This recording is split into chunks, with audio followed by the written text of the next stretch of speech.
Carmilla, Chapter 8, Search. At sight of the room, perfectly undisturbed except for our violent entrance, we began to cool a little, and soon recovered our senses sufficiently to dismiss the men.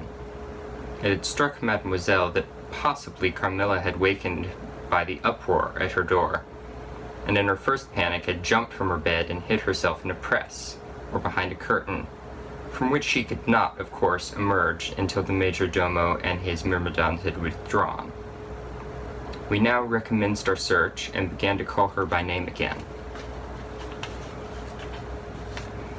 It was all to no purpose. Our perplexity and agitation increased. We examined the windows, but they were secured. I implored of Carmilla, if she had concealed herself, to play this cruel trick no longer, to come out and to end our anxieties. It was all useless. I was by this time convinced that she was not in the room, nor in the dressing room, nor the door of which was still locked on this side. She could not have passed it. I was utterly puzzled.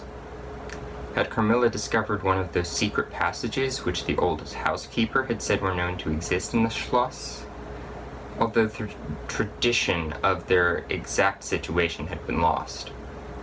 A little time would no doubt explain all, utterly perplexed as for the present we were. It was past 4 o'clock, and I preferred passing the remaining hours of darkness in Madame's room. Daylight brought no solution of the difficulty. The whole household, with my father at its head, was in a state of agitation next morning. Every part of the chateau was searched. The grounds were explored. Not a trace of the missing lady could be discovered. The string was about to be dragged. My father was in distraction. What a tale I have to tell the poor girl's mother on her return. I too was almost beside myself, though my grief was quite of a different kind. The morning was passed in alarm and excitement. It was now 1 o'clock and still no tidings. I ran up to Carmilla's room and found her standing at her dressing table. I was astounded. I could not believe my eyes. She beckoned to her with her pretty finger in silence. Her face expressed extreme fear. I ran to her in an ecstasy of joy. I kissed and embraced her again and again. I ran to the bell and rang it vehemently to bring others to the spot, who might at once relieve my father's anxiety. "Dear Carmilla, what has become of you all this time?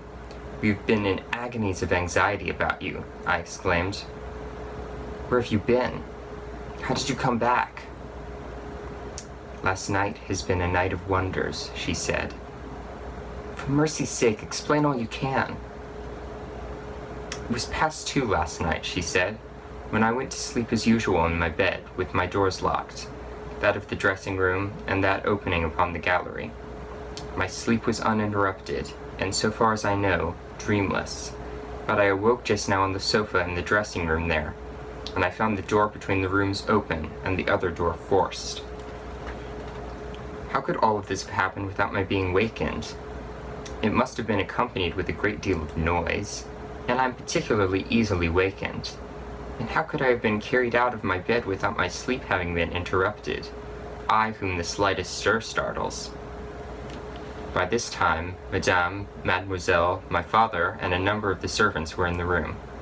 Carmilla was, of course, overwhelmed with inquiries, congratulations, and welcomes. She had but one story to tell, and seemed the least able of all the party to suggest any way of accounting for what had happened. My father took a turn up and down the room, thinking. I saw Carmilla's eye follow him for a moment with a sly, dark glance. When my father had sent the servants away, Mademoiselle having gone in search of a little bottle of valerian and sal volatile,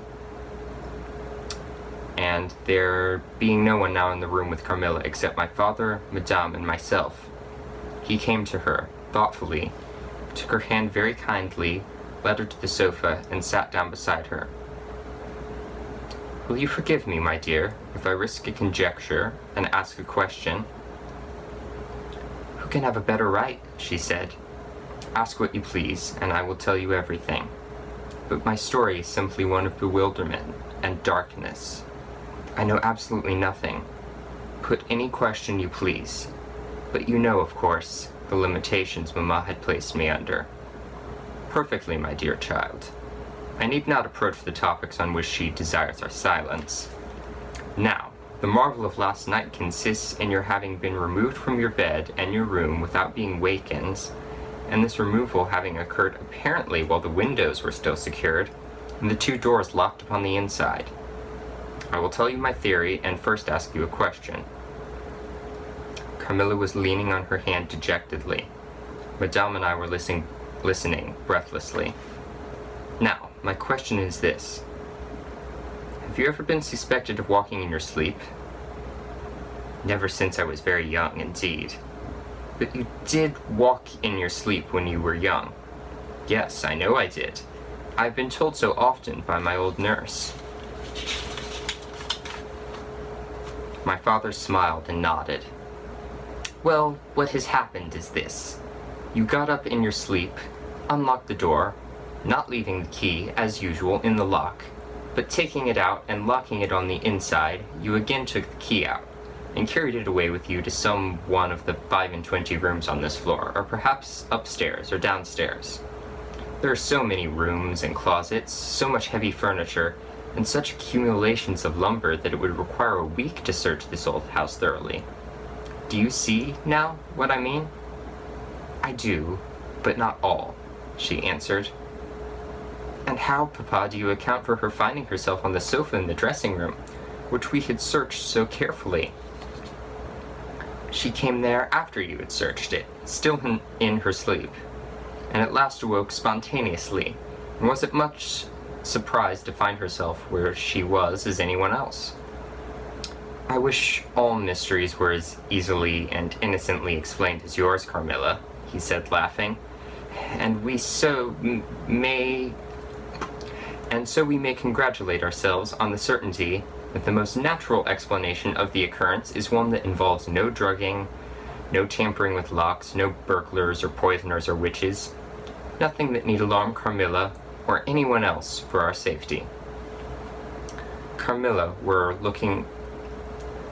looking charmingly. Nothing could be more beautiful than her tints. Her beauty was, I think, enhanced by that graceful languor that was peculiar to her.